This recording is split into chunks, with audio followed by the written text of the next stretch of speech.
Welcome to Lift Your Leg. This is Monique Anstey from the Naughty Dog in Victoria, BC, author of As a Dog Thinketh.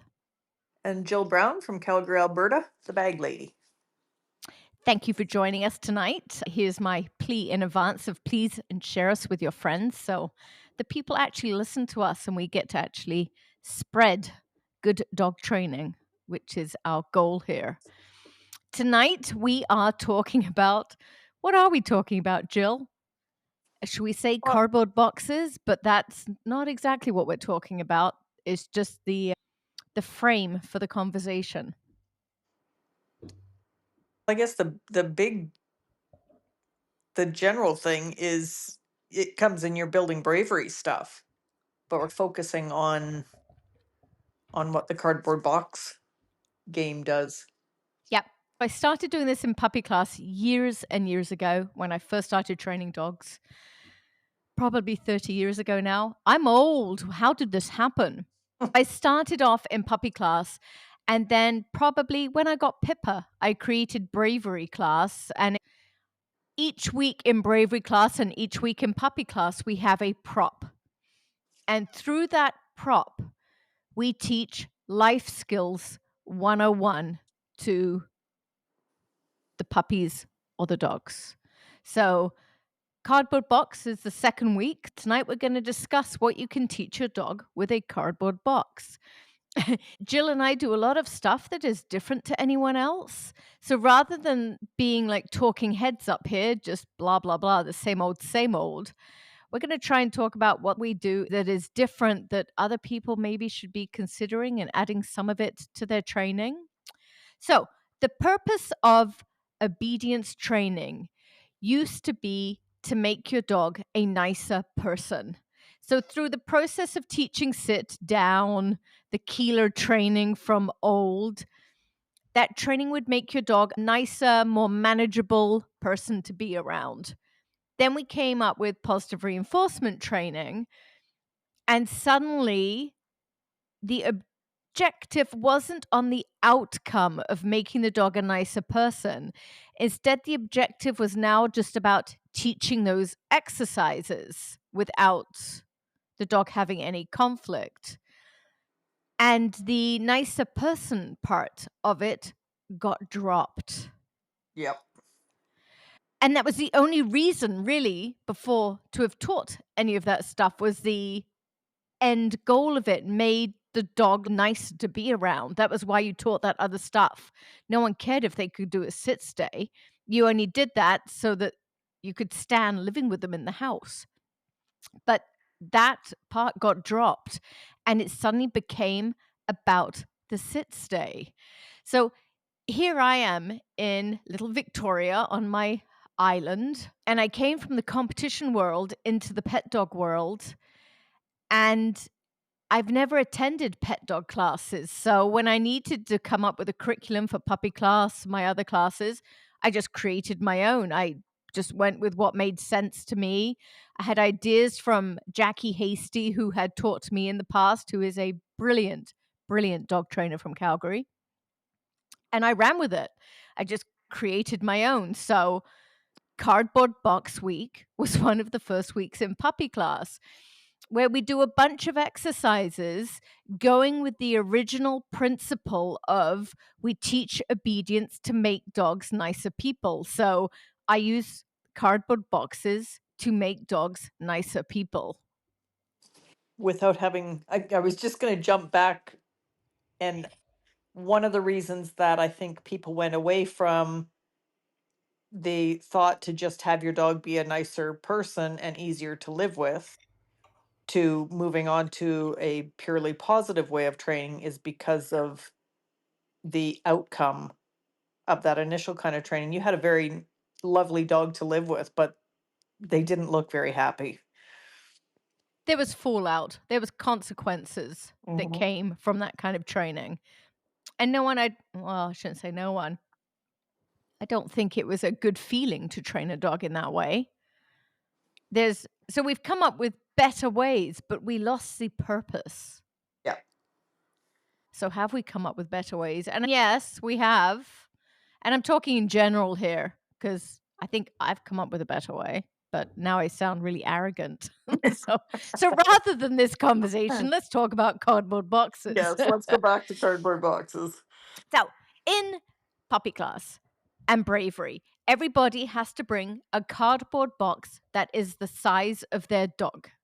It needs to be about where the dog's, it depends on the age of the dog. If it's a young puppy, bring a box that your puppy can fit in to the height of its knees. If it's higher than that, don't worry, we can carve it down.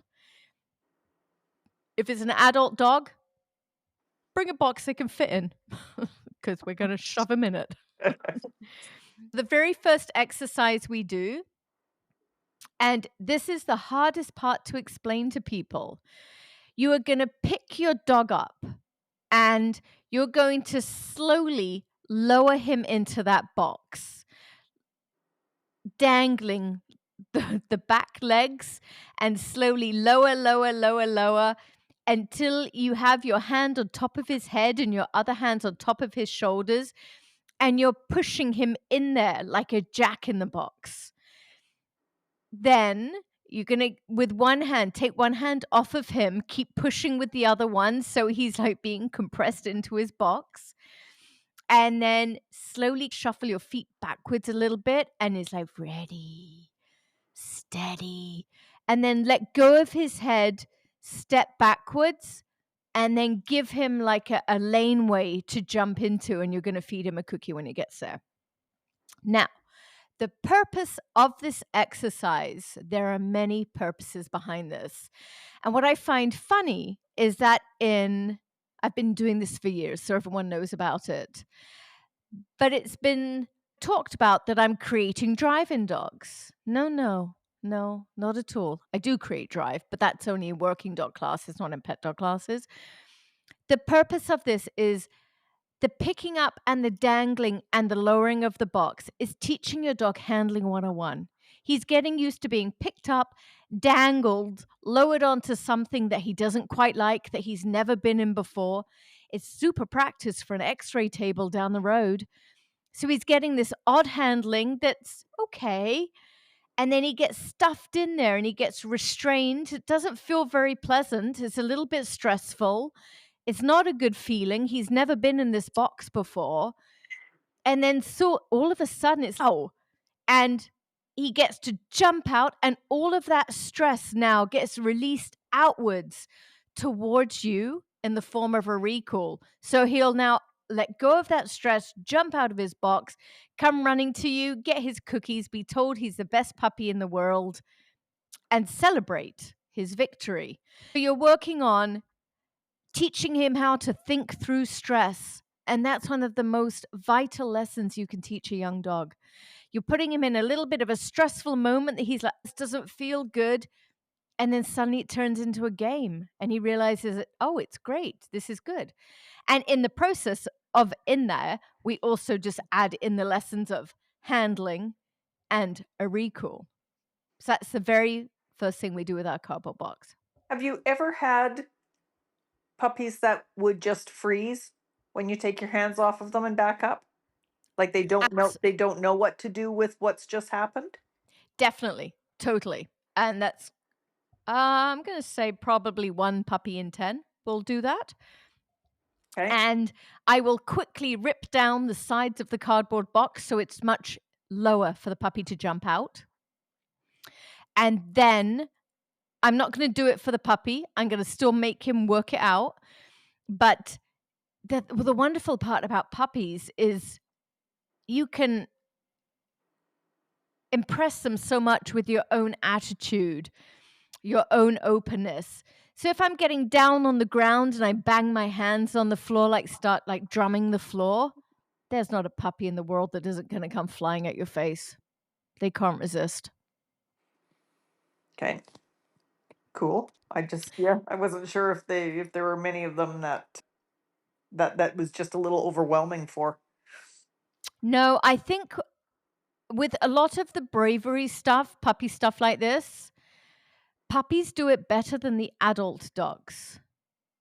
But of this exercise, I've never actually had an adult say no, I don't think. They're too offended about being picked up and stuck in there. They just want out. Okay. yeah, they're quite happy to just come out. So that's one of the first exercises we're teaching. And it's a super fun way to stress these dogs out a little bit and then teach them to overcome it. Where I struggle with this with people is they always want to get their dog jumping in, click, feed. Get the dog jumping out, click and feed. It's not a circus trick. You just missed all the valuable lessons in there. I don't care if my dog jumps in a box. I probably don't want him to because it's going to make Christmas wrapping of presents very difficult from that point on. I don't want him jumping in and out of a box. That's not any relevance here. It's not the objective. There's no value to that whatsoever. Right. I want him to have the experience of feeling a little bit of stress with me manhandling him and then shoving him in there like a wind-up toy and pushing pressure down and then letting him bounce out and explode onto me. That is the purpose of this. Create the stress and then release it. Exactly. And everything good comes from me. You feel stressful, you're being held away from me. Oh, look, all that stress is gone. Now you're back at me and we're rolling on the floor together. Okay.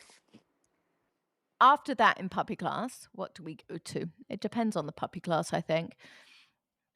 I'm going to try and get the owners to turn their box upside down.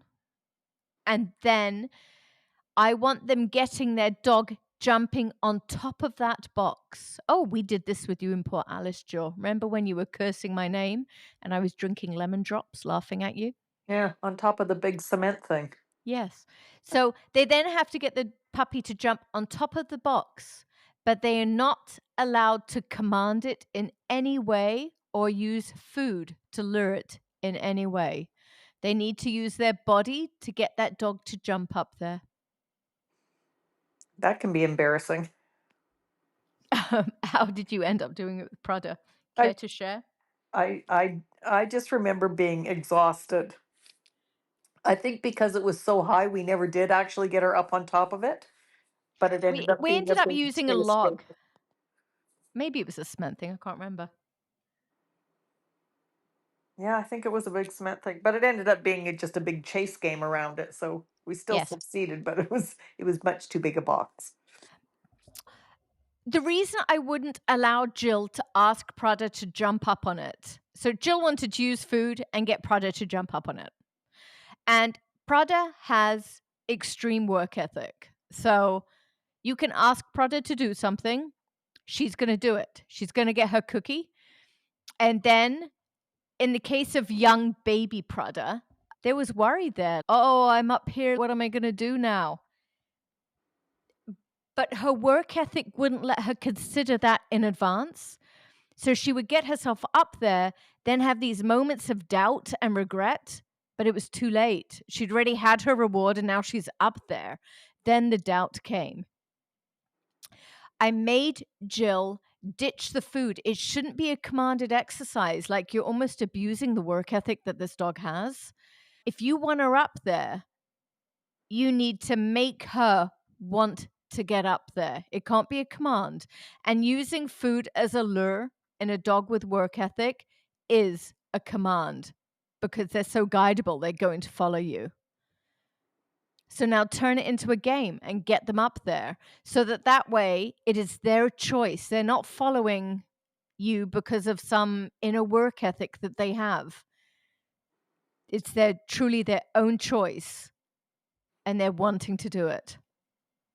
Oh, I just got tired again. Because yes, I was up and over and off of that, whatever it was we were using. It was exhausting.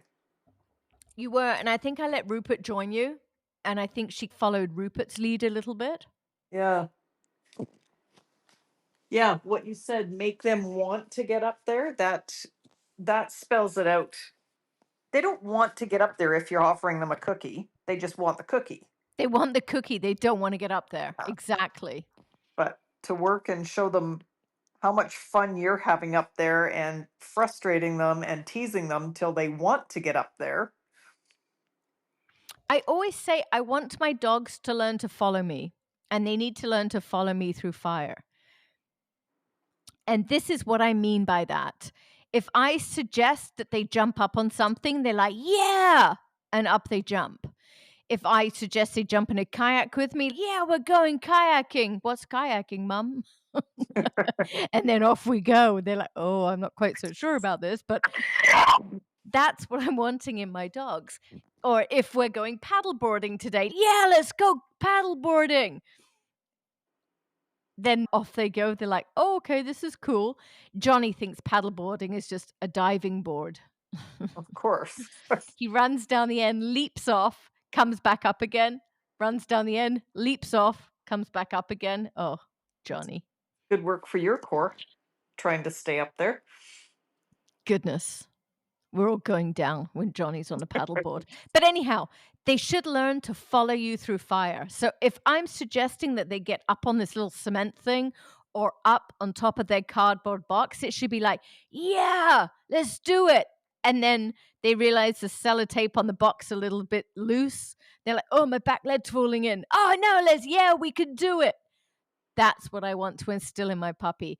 Is whatever I tell you is a fun game. It is, honey. You can trust me. Let's do this. Even if the tape gives way, you're going to land on the floor. There'll still be cookies coming your way, buddy. Come on, everything's fun here. So, yes, if things go, I will use food. I'm not against food, but I am against food for luring. Because if your dog has work ethic, it will put them into situations that they're not prepared to be able to handle. Right. I was jotting down something while you were talking there, and I'm not sure whether it's the chicken or the egg here. But when you go out on your forest walks, your dogs learn to go up and over and around and through everything. I don't know if that is learned because of the box stuff you do, or if that's like on a level playing field. It's pretty much the same as the box stuff. I remember when Prada was a baby and having trouble getting over fallen trees and stuff, and me reaching down to help and getting yelled at or had something thrown at me. Today, darling Shy accidentally helped Maple into the car. Maple's my little border collie I have. Maple's getting in the car and I have her collar and she quickly puts her front feet up. She's just this tiny little border collie. Then the back left leg comes and then the right leg scrambling. I think I can find the top. I think I can find it. I think I can find it.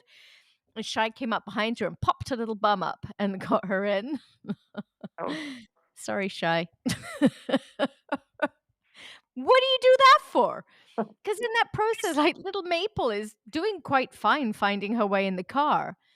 And finding her way in the car gives Maple a whole lot of power. She doesn't want help.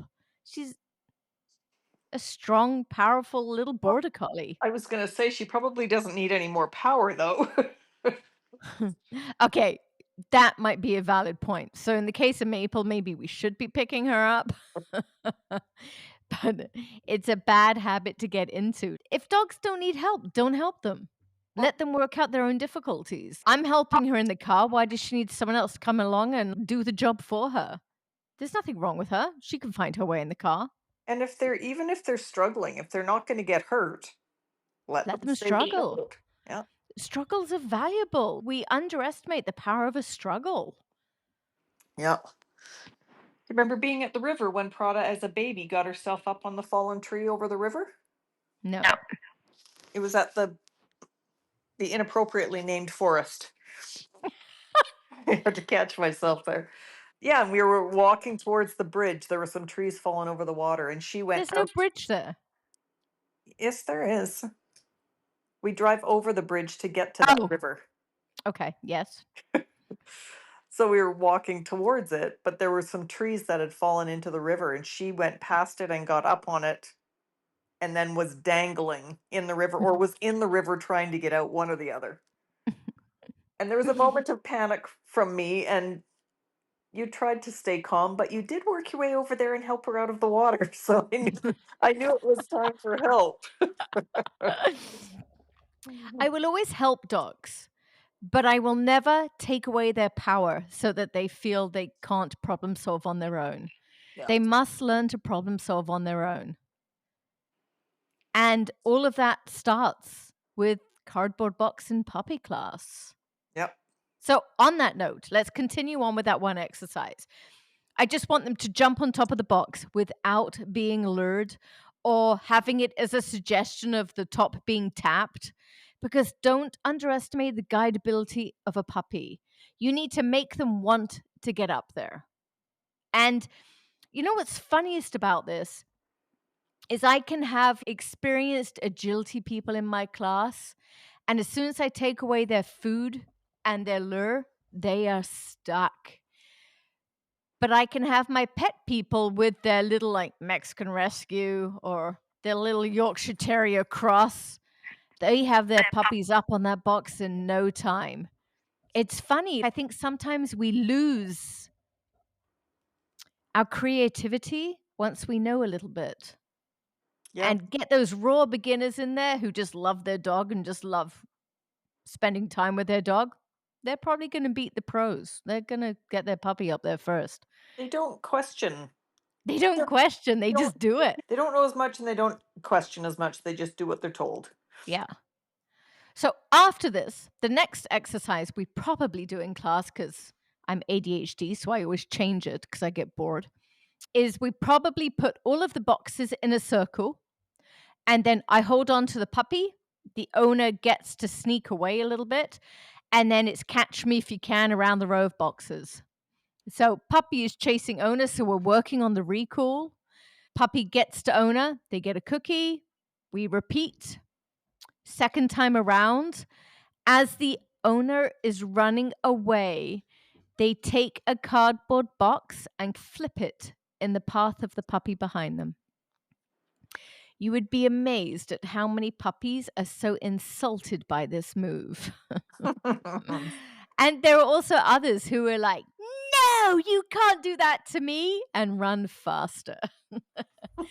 And that's what I want to see is we just threw a little bit of a curveball at you. Are you still going to stay committed on your path of getting your person? And the chasing is building so much recall that they want to chase their person and come to their person. I do lots of running away with puppies. But after this, and this is key here, with any young dog, I want to be able to rile them up and make them crazy. And this game is a very good one for doing that. Then afterwards, can you then sit down on the floor and calm your puppy down? Put them on your lap, hold them, and get them to then chill again. So I want to be able to make them wild and crazy. Then I want to be able to make them have an off switch. I don't teach place. I teach an off switch. I want to make you wild and crazy and barking and ready to bite me, and I can give you a cookie. Now you're going to chill on my lap and you're going to go to sleep. That is the most important thing you can teach your young dog. Place has ruined this piece. Dogs need an off switch. And this is where I'm struggling with my little border collie right now in the house. She has no off switch. It's painful having her in the house. Dogs need to be taught this. They need to be taught go full throttle, then come inside and chill. If my people are moving, I can go, and I should go at the speed of the people. But when my people stop, I must stop too. The single most important lesson that dogs should learn. In my opinion, the off switch is so much more valuable than a place. Unless your company that's coming over hates dogs, in which case I wouldn't have them coming over. But I would But much, I wouldn't put them on place. I'd put them in my bedroom. I just wouldn't have company come over that hates dogs. Okay, valid point. Me too. Screw the bedroom. The company Yeah, can go in the bedroom. but my thought is I would much rather have my dogs still be able to just wander around, greet the people at the door, say hey in a normal fashion because they have an off switch, versus having to be sent to a bed where they're still having to be, they're actively working, holding that stay on a place. It's not, to me, it's not relaxing for them. They're still thinking the whole time about staying. I'd rather have my dogs just wandering around with company that just came in. It's like Harry right now. I've been working all day today. Like, I took Harry for a bike ride this morning, which was 12 hours ago from right now. Then I've been working all day and he's been in his kennel in my building.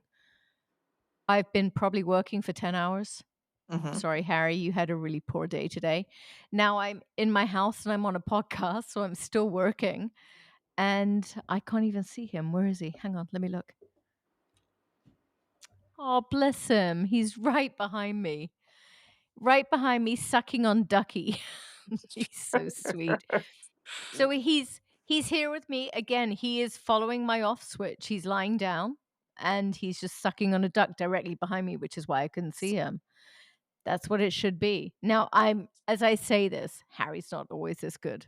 I was going to say, if company comes over, Harry doesn't get to just hang out, No, depending on the company. but Harry's also not Harry. exactly a pet. He's my sport prospects. All the others, they're upstairs currently, and they're all chill. But that's what I expect. If I'm chill, you must be chill. Now, you will hear if Jill and I start really laughing here, he's going to rev up a little bit because I'm getting more animated. So he's going to follow my energy. That's what I want in my dogs. Follow my energy. Not be robotic following, like Yeah. it's more casual. If suddenly I start yelling at Jill, like we get totally animated, he's going to be curious, like, why are you yelling, mum? It Yeah. should just be a natural following of my energy. Yep.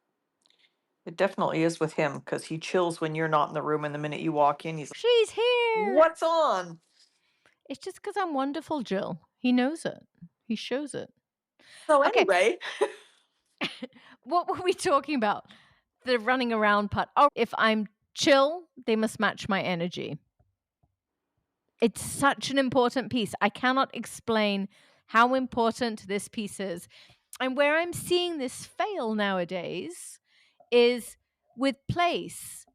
The dogs only know to chill when they're on it. And when they're off it, they have no idea what to do with themselves. yeah, They just pace around the house. They don't know to just lie down, play with a toy quietly. yeah. It's such an important piece that makes these dogs delightful to live with. And then I literally can go outside, load him up, and go for a bike ride, and he's game to come. He's game to match my energy of whatever I'm doing. And that's the most important piece. My border collies, too. Like Kate and Pippa are delightful in the house. They're so chill and mellow. And people have met them, they're like, oh, I hadn't expected them to look like this. They're just Because totally easygoing, lazy dogs, I like know. normal dogs. They're not crazy border collies like Maple. Yeah, I was going to say, I think there's very few people that know what border collie behaviors to say no to. Oh, I found that out in Port Alice. Yeah, it's I had friends come up and wreck my border collies. boy, Yeah. yeah. I You and I've talked about this before about the rake and the shovel, that Pippa's not allowed to obsess over them and all of that kind of stuff that you said she would have had you not Yeah. said it wasn't allowed. It's a typical border collie thing to do.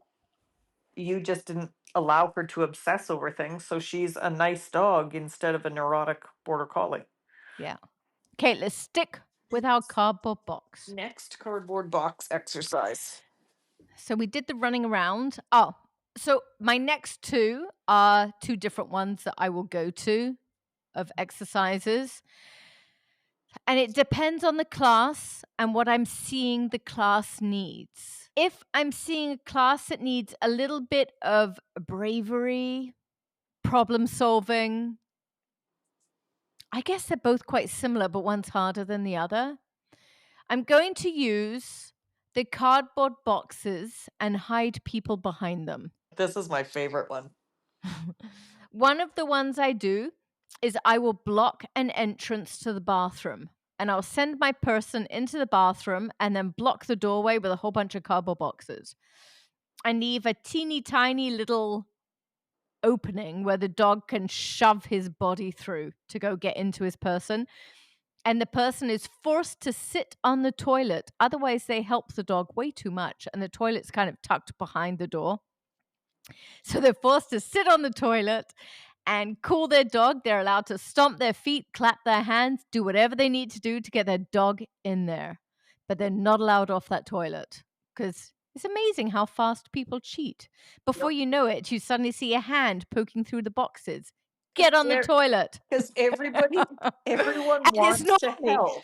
it's normally, get on the toilet, Allison. Sorry, that was really mean, Allison. Oh, that was fun to say, though. You'll pay for that. Especially at the Christmas party this weekend. Oops. Oh, dear. So they have to stay on the toilet. They need to get their dog through there. So this one really shows me, will their dog follow them through fire? And there's a video of Harry doing this. I really need to find that video. It's so funny. He just throws his chest at the boxes and then he's like, oh, hi, Harry. Where'd you come from? Oh, dear. Darling Harry.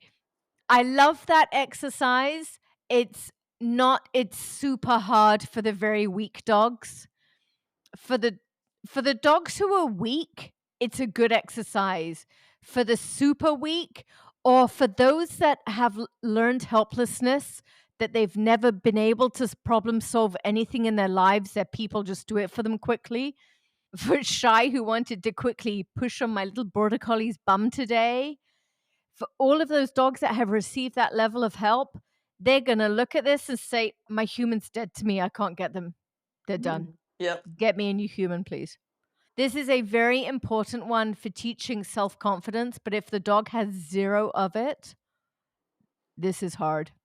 But while it might be hard, though, too, this is also so telling of, okay, this is your homework piece going forward for the next week.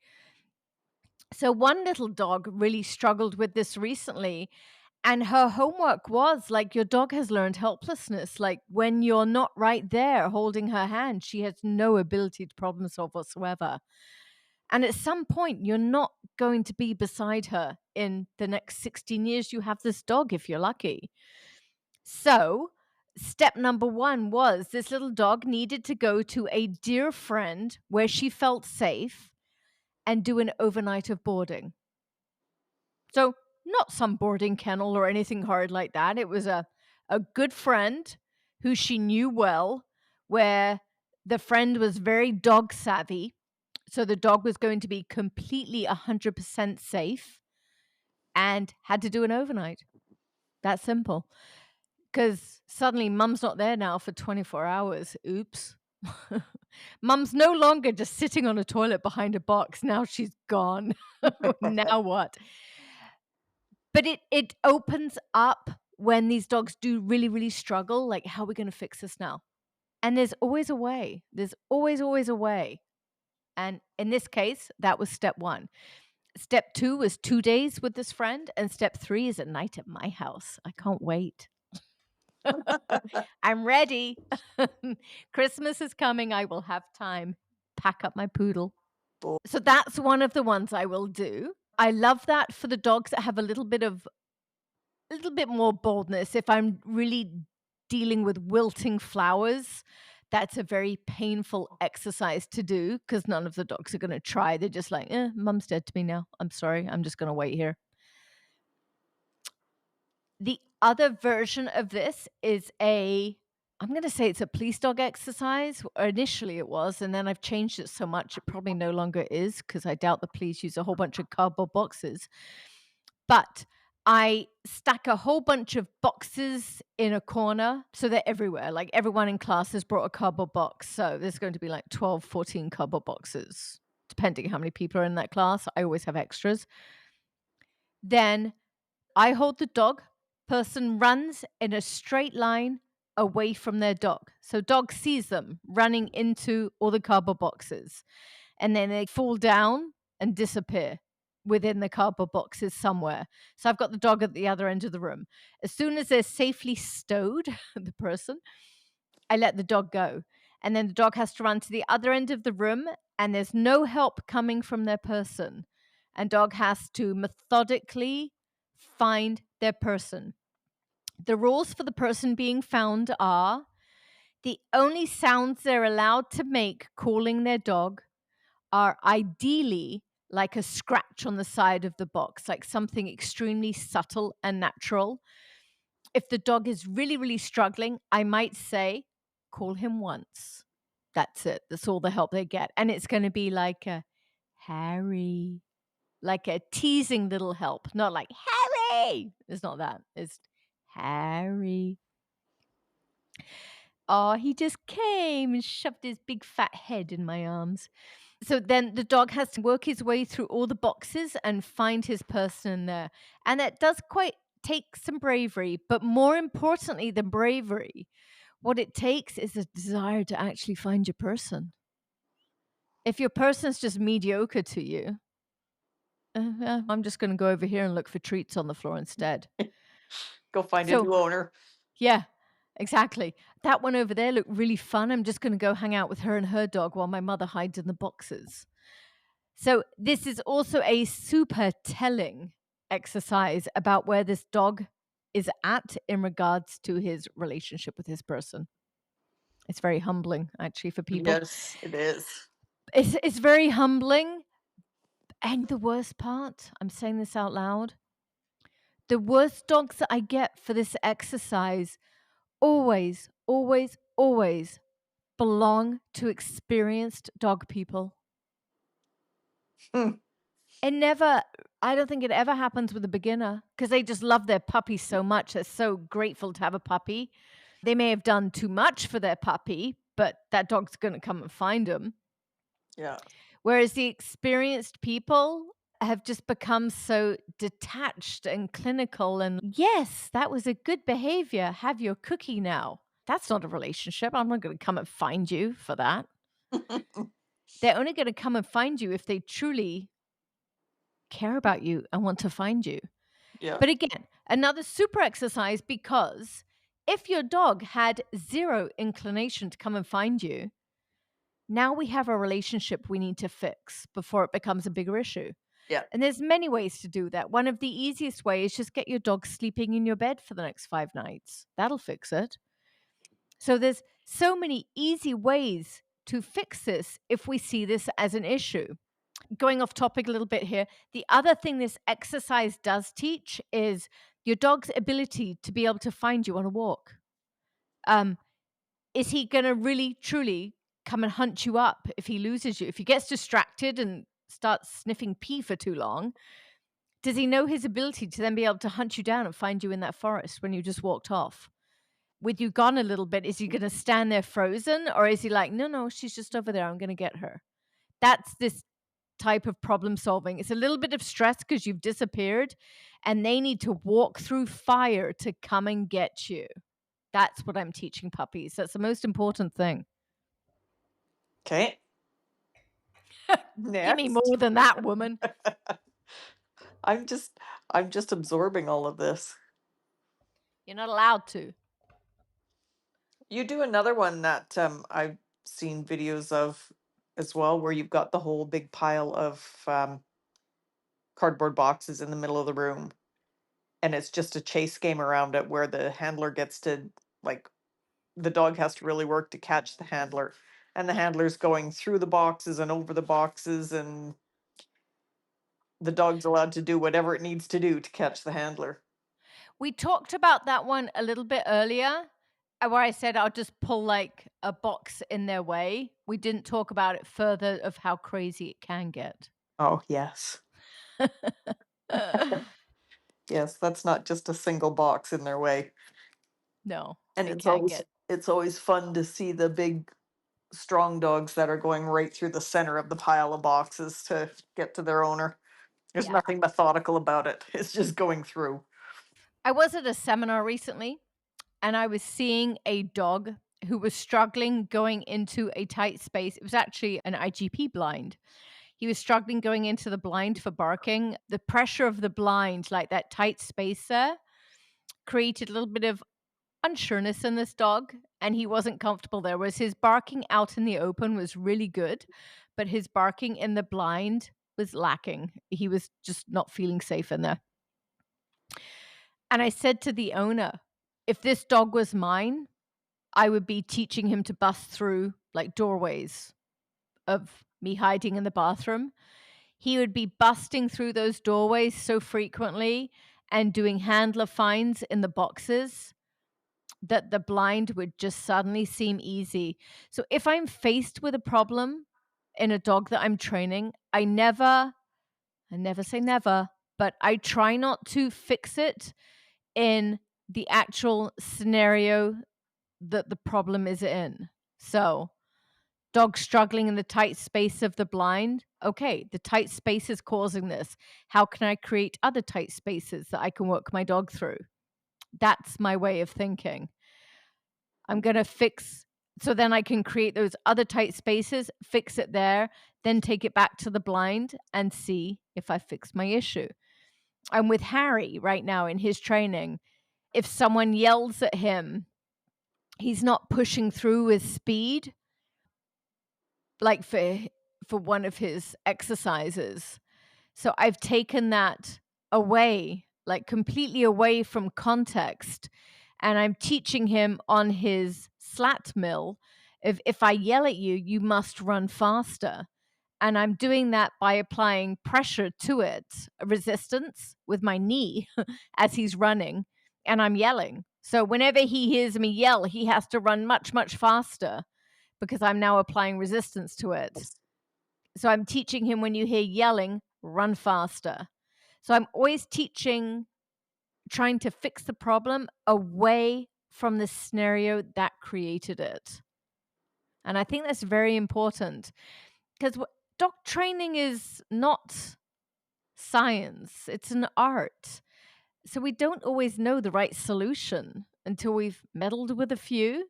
Oh, that was stupid. That didn't work. That was stupid too. That didn't work either. All right, let's try this one. Hey, that was brilliant. That fixed it.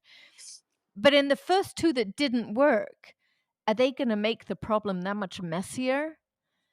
But if I take it completely out of context and now work on cardboard boxes to try and fix it, damn it, now Harry has an issue with a cardboard box.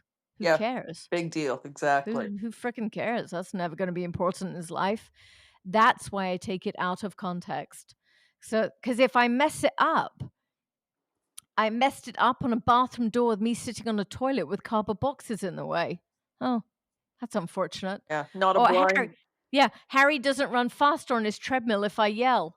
Oh, so who cares? Why is that a problem?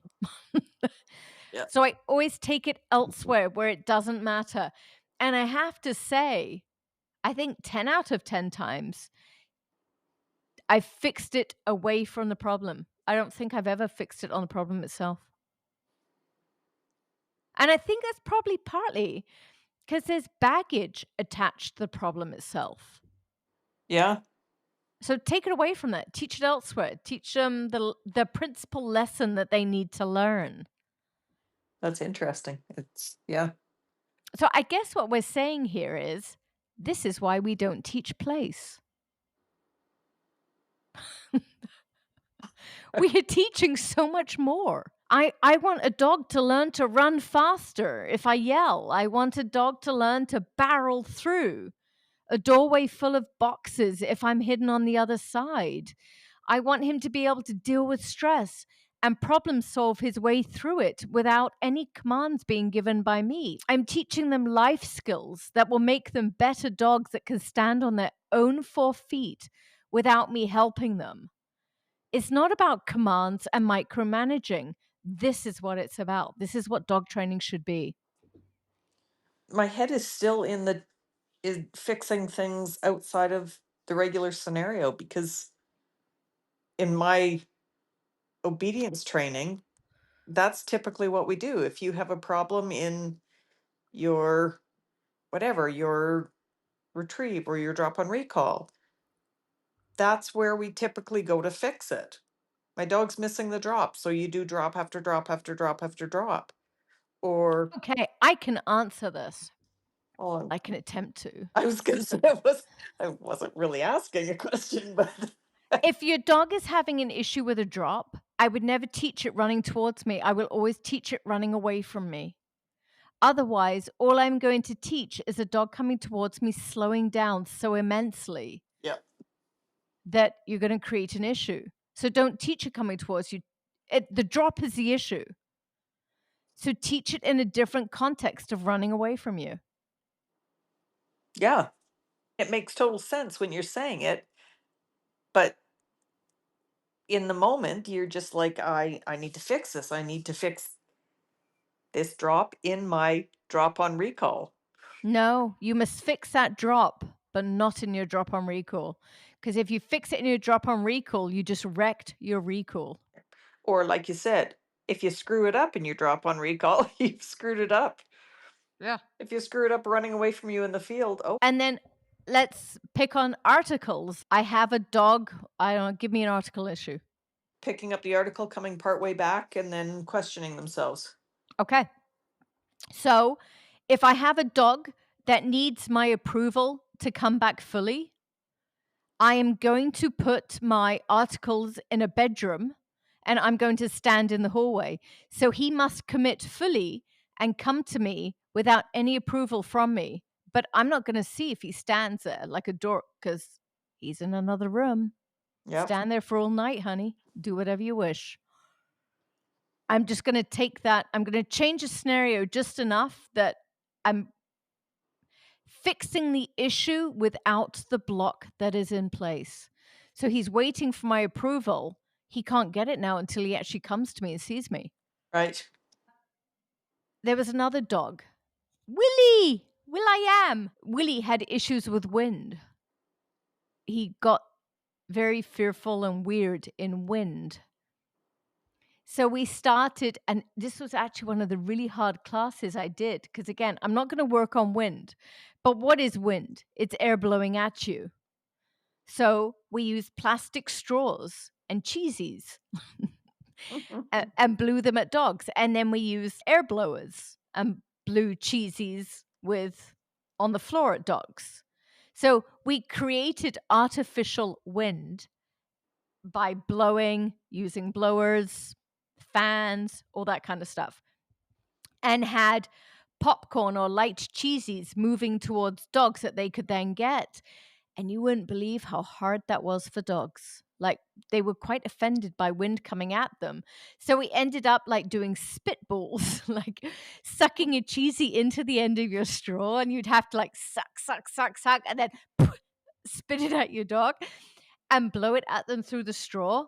But we got them all through it.